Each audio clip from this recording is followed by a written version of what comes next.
Skedaddle skedoodle, my name is Noodle and we are back on Our World Is Ended. And we've just woken up with a pleasant scream in the ear. Probably from Asano. Yep, thought so. Oh, why are you here? I'm awakened by a scream. Upon opening my eyes to see Asano-san look down at me with anger and shock in her eyes. It's not that rare for me to sleep in the napping space on the third floor. What's the deal? A moment later, I'm awake enough to realise that this isn't the opposite office building. It's Yuno-san and Asano-san's apartment. Oh yeah, I became sleepy when speaking to Asano-san and actually went to sleep. There's summery morning light coming through the window. Looks like I slept all through the night. Can't blame Asano-san for being surprised that I'm here. Suddenly I remember that this woman once beat up her lecturer's boss with a synthesizer. If I don't clear this misunderstanding, she might actually kill me. Like, I'm actually afraid of my life. Reiji, did you do anything to Yuno? Did you touch her? Or did you know what? I swear upon all heaven and earth that I didn't. I desperately assert my innocence. How can I not? This room is a synthesizer. It might as well be a lethal weapon. I moved to hide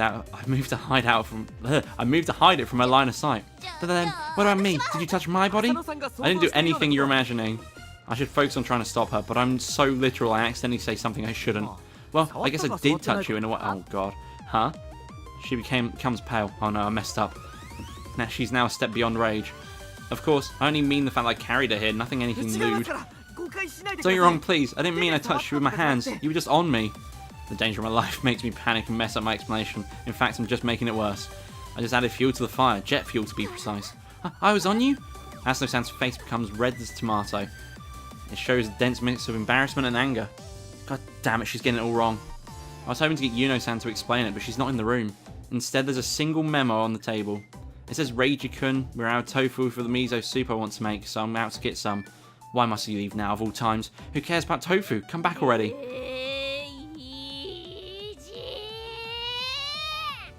I'm just going to let her say that because it's really good. Asano picks up the vacuum cleaner at the edge of the room. She clearly intends to throw it at me. I scream and start running around the room. Keep moving around, stay still and die to atone for defiling a girl's purity. Vacuum cleaner in hand, she chases after me. I'm actually experiencing something I never thought I will. I didn't defile anything, listen to me. As we run around, Yuno-san returns. I'm back. Convenience stores sure are convenient. They work all throughout day and night, and they sell tofu. Yuno-san looks at us, thoroughly confused. Wow, you two sure are lively, but if you want to play tag, you should do it outside. We might get noise complaints. You're getting it wrong. Please tell her what happened last night. My shout echoes throughout the room. That shaking was actually making me feel a bit nauseous. There you go. I see, so I drank myself to sleep and Owari told you to carry me home. And you fell asleep here while talking to Yuno. That's about it, right? Yes, that's exactly right. I nod intensively. Yuno-san's explanation made all her suspicions disperse. The vacuum cleaner that threatened my life is back where it was too. You should have said so right away. You almost gave me a criminal record.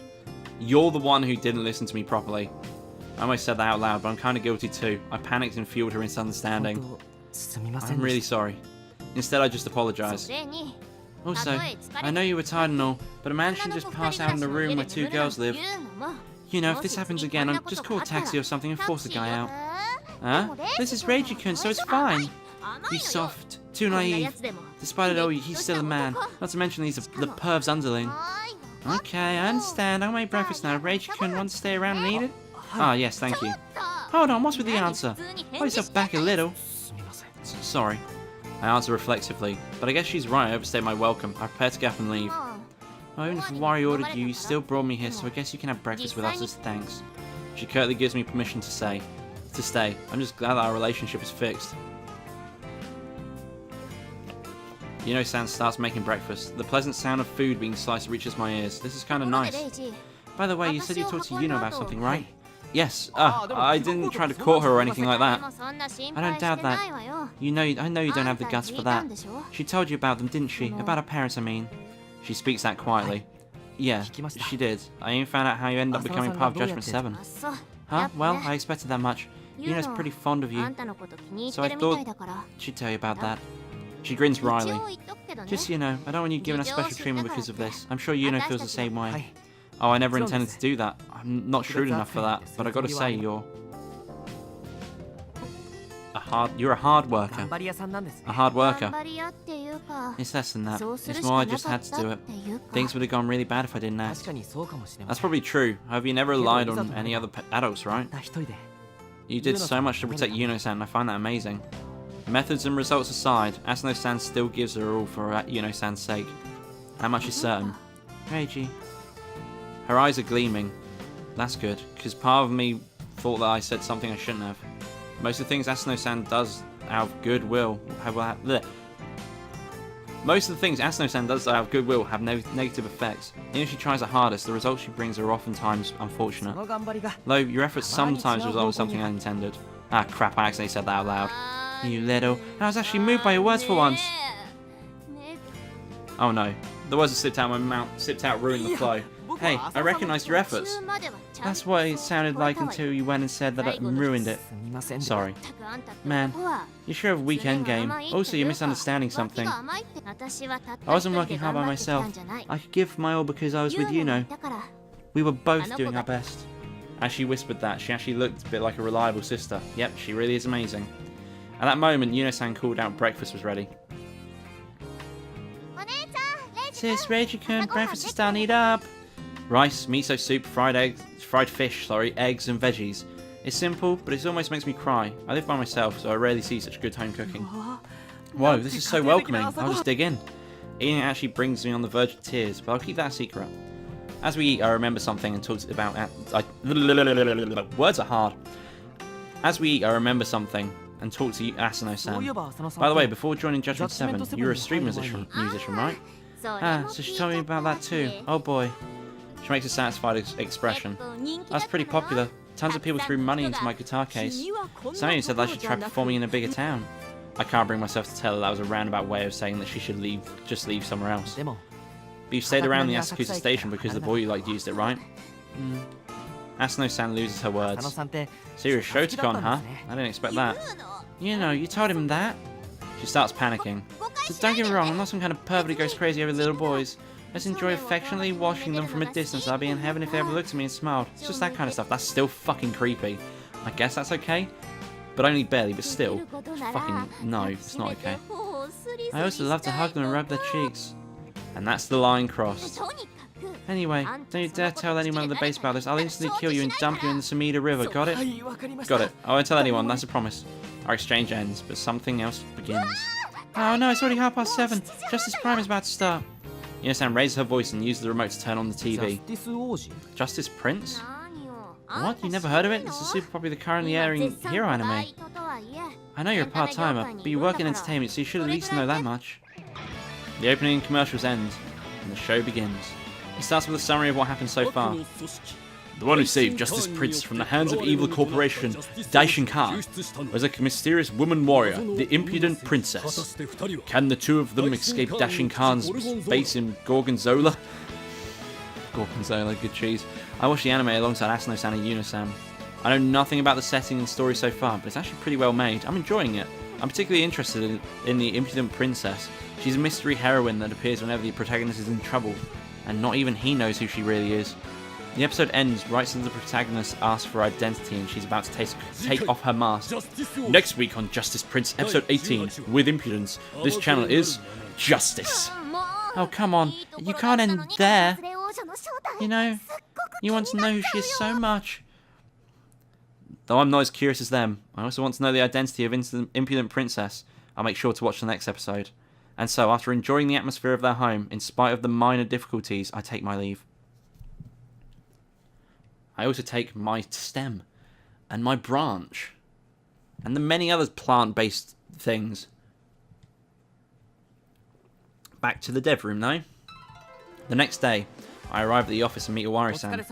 Hello. Oh, Reiji-kun. Sorry for making you carry Asano back home. He cracks his neck. He doesn't look the least bit apologetic. So, did you visit their place? Yes, Yuno-san invited me in.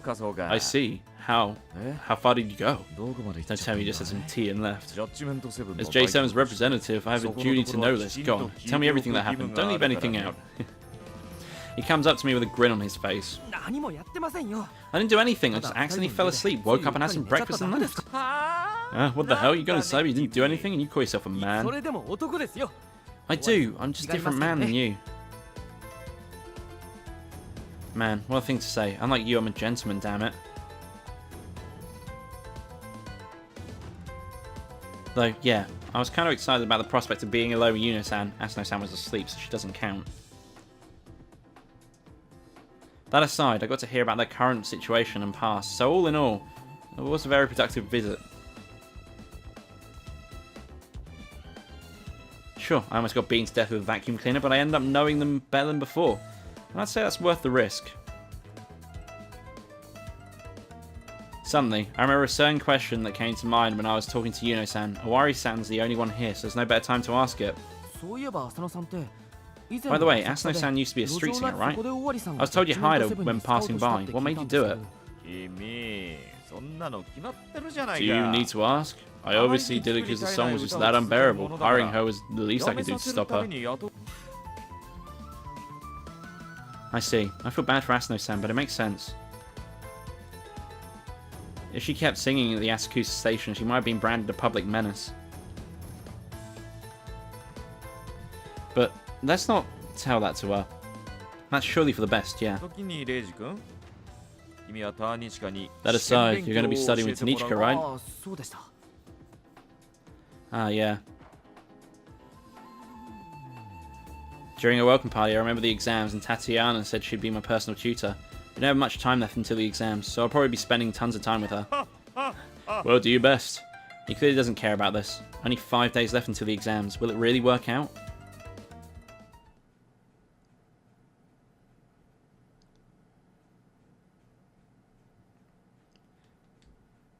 Next one, next one.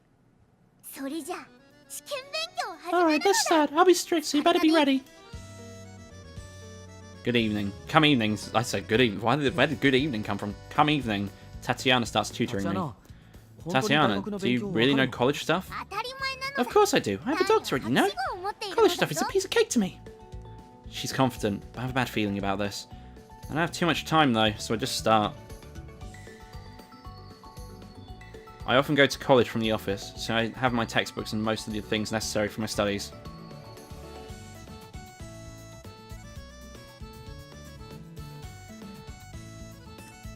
Sorry, I had a text on my phone, so I had to look away, and I don't know why I stayed silent for so long.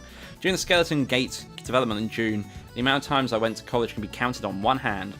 The literature department that I'm enrolled in puts a lot of focus on attendance. I drop my credit by just not going to some of the lectures. Nothing to do with tests. At the very least, I want to get some good scores on the lectures I visited enough.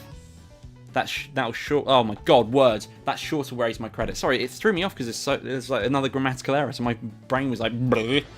Honestly, I don't know if I should be wasting time with Tatiana right now. Reiji, what subject do we start with? Bring it on. She probably won't allow me to refuse her tutoring. I sigh and reach for the textbooks. Now, which one do I start with? Let's go with psychology, the one I find the most interesting. I open the psychology book. Personally, this is the hardest subject from the past half year. There was a time when I thought that becoming good at philosophy... It's not philosophy, psychology isn't philosophy, whatever, will make me popular with girls, like a certain counsellor. I guess it's punishment for being so shallow. Reading the textbook doesn't help me much. In fact, the fact that I couldn't attend any lessons came back to bite me. Psychology, I'm pretty good at this. I'm a scientific woman after all. Maybe you should apologise to all the scientific women everywhere. I'm sure they're averse to being considered the same as you. What don't you understand about this? Say whatever. She probably won't understand anything here, but she won't give up until I ask her something. I speak one of the terms that's on the page I opened. Alright, then what's cognitive dissonance? You know something simple? You really are a dummy, aren't you? Cognitive dissonance is when you have two contradicting ideas and change the idea that's inconvenient to you. For example, imagine that you really want to see my panties, but you also know that you would be arrested if you did. Those are the two contradicting ideas. That's when you change the way you think about seeing my panties, your cognition basically. Seeing my panties is a bad thing. But it's not a bad thing if no one finds out. There, your cognition has changed, and that is fucking creepy. Can you not do that? Oh, no. Skip that bit. That's how you make dissonance go away. I see. So that's how perverts are born. Yep, you got it. So it's a process of changing your perspective to convince yourself that you're right, effectively denying what's actually right. And it seems like there's a lot of cognitive dissonance nowadays then. I don't like that you're treating me like a perv, but the explanation was easy to understand. Thanks, Tatiana. Yeah, Reiji, praise me. What else don't you get? I'll teach you about everything. Her example made me into a panty-loving... Oh, God. But the way she explained was easy to digest, so I figured it's safe to let her teach me. Alright, I'm counting on you. And you're right to do so. As I look at her, all motivated, a certain question comes to mind. Why are you so good at psychology? It's not related to programming, is it? Don't underestimate me. I learned it from a book that Papa read. Riken North, the research facility Yuri is the vice president of, covers many subjects, and I guess behavioural and cognitive psychology is among them. I don't think she applies the knowledge to her daily activities, but I'm sure she'll be a great help to my learning. Tatiana continued tutoring me until she fell asleep. Honestly, psychology is so interesting to me. Ooh. Why are we back in NWE? Is it NWE? It's not NWE, I don't think.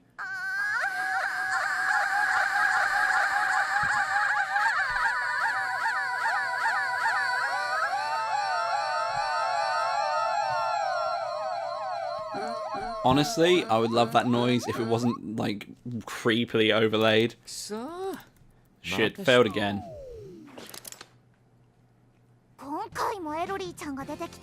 Rory-chan appeared again.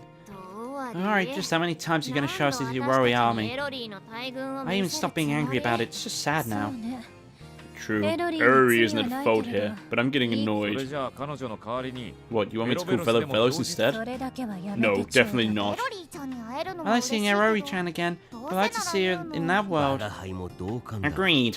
What do we need to open the door to the new world? What are we missing? The new world experience still isn't happening. This really is just a waste of time now. That's not true. We're definitely in the new world once. That was no dream or illusion. There's still something we're missing. We just need to find it and we'll be able to go to the new world again. You can say that all you want, but I won't believe you. Of course you wouldn't. Oh, I don't know why I said that in his voice. Of course you wouldn't. It's hard to convince someone about the phenomenon when you just can't replicate it. Oh yeah, Tanichka? How's the world program analysis program coming along? It's hard, and it's because all your programs are too perverted. But I will never lose to a pervert. Looks like she's juggling both tutoring and battling against a perverted program. Anyway, this is it for today's experiment. I normally dismiss you all, but wait around for a bit. I got something to give you all. Wari-san leaves the meeting space. Reggie, what would you give us?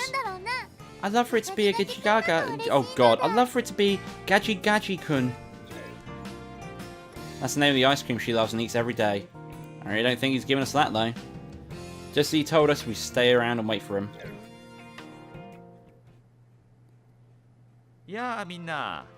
Sorry for the wait, guys. He soon returns to the dev room. So, Reiji-kun, you know what day it is? Huh? It's the 25th. Exactly, and that means that it's... Payday! I need payday myself, to be fair. Iruka-san answers with a weird voice. Skeletor, apparently. Indeed. Just like in most of the society, the payday in J7 is the 25th of each month. Oh yeah, it is. I almost forgot. Yay, payday! It's been a really tough month for our expenses. Same here. It's always hard working at making it. It's always hard making ends meet before payday comes. I can finally buy the art materials I want. I'll order them right away. That is literally what I do. I'll be like, so when I work full time, it's not so much now because I've got like no money ever. But when I worked full time, it was like, fuck, I've got no money. Fuck, I've got no money. But I really want this. I really want this. I really want this. Ah, payday. All right, let's buy this, this, and this. Ah, shit, I've got no money again. Owari-san gives us all envelopes containing our wages. Most companies these days use bank transfers, but J7 is still being personal on this, because you don't pay tax on... Iruka-san, Asano-san, Natsumi-san, and Yuno-san all get theirs. Reiji-kun, it's your turn. Here's your money for your work, part-timer. Just keep in mind that our part-timers get fixed salary, so you better not try to calculate the hourly wage, because you'll probably be below minimum wage and we'd be fucked. Let's be honest, if you work overtime and you work salary and you don't get overtime wages, you're taking your own voluntary pay cut, so don't do that. That's a little tip for all of you out there who might end up in that situation. But you don't want to do that. If you are going to work overtime and you have salary pay and you do not earn overtime pay on top of that, do yourself a favor and either refuse it if you can, or if you have to do it, then make sure that you do make them aware that you are taking a pay cut for that, so you can hopefully get some overtime pay. And join a union. Unions are good. Now, if that isn't a line you hear from a really shady boss, it really is. Alright, thank you very much. This is the second pay I received since starting work here. The envelope is light, but the fact that this is money I made myself somewhat moves me. But now I think about it, a J7 work is selling well enough. A J7 work selling well enough for everyone to get their pay. Skeleton Gate didn't sell all that well, so you'd think there'd be problems on this front. Owari-san would know. This isn't something I can ask about. Oh god. press the wrong button. I just take the envelope and go back to my desk. Me next. Tatiana gets paid too. Of course, she's one of us. He gives Tatiana an envelope just like the one we got. I'll open it right now. She tears it open and looks inside. Huh? Can he really pay her? Aren't there laws against that? No, winning gadget stick. Oh, it's just the winning stick for a favourite ice cream. Take to FEMA. They should give you one for free. Yay, thanks, Sakai. She starts dancing. Looks like it made her really happy. We're dismissed and the Wario-san casually leaves the dead room. He's probably going to his room on the roof. I thought everyone else would leave too, but that doesn't happen. They're working on something. Maybe I should go do some research too. We push game development aside and now to focus on new world experiments, but maybe I'll find some good ideas to use when we actually make it. I run my PC and start surfing the net. 30 minutes later, I get up to get some cola, but I notice Haruka-san doing something. He's staring at his PC with a serious expression. Apparently he's making something with an image editing program. What are you doing? I'm glad you asked, Reiki. This right here is a sketch for the design of an important emblem that will appear in our new game. Huh? New game? You mean World End Haven? You're saying it wrong. It's World End Haven! And once again, I'm Skeletor. I ignore his weird scream. As always, a moment later, we're joined by Yuna-san. Hey, what are you two talking about? A new game. The design will be very important, apparently. I point at Haruka-san's monitor. I see. What does it mean? It's related to the evil organization that appears in the game. I'm trying to figure out what their mark will be before I send it to Natsumi-sensei to complete it. Oh, an evil organization? That sounds so cool. Did you already finish the setting? Indeed, I did. It's not completely solid yet, but it'll fit the theme of super hot. Oh, that keyword is still alive? I completely forgot about it. An evil organization that plays with Tokyo. People frightened by their sly and cruel aggressions. Can the protagonist save Tokyo? Nay, the world from this vile menace. Thus begins a super spectacle that is sure to shake the world, is how I summarize it. I don't really get it. Same here. It sounds grandiose, but the details feel vague. Yuna-san and I are clueless. I see. I think I can picture that. Natsumi-san overheard us and joined the exchange. That's Natsumi-sensei for you. Not everyone can understand that complex story so quickly. Wow, Natchan, that's amazing. Is it just me? Or are you two on similar wavelength? Or maybe just similar? They both seem to indulge in childish delusions, so I guess it's easy for them to understand each other. Me and this man-child pig? Similar? Hilarious, I'm dead. Ah, sorry, you're nothing alike. You're totally different. Good. I actually felt that I was in danger right now. I don't know why, but it looks like she found offense in what I just said. It doesn't seem safe to keep talking about this, so I changed the subject. Eric-san, tell me if I can help with anything. I can handle most chores. Well, then tell Asnos to come here. I want to share the image with our composer. Alright. I go the first forward to search for Asano-san. And I also end the episode here. If you like this video, don't forget to leave a little like in the section below. And if you want to see more, then do subscribe to the channel, as I attempt to upload every day. Thank you for watching, and I will see you next time. Toodle Pippingtons, my good chums.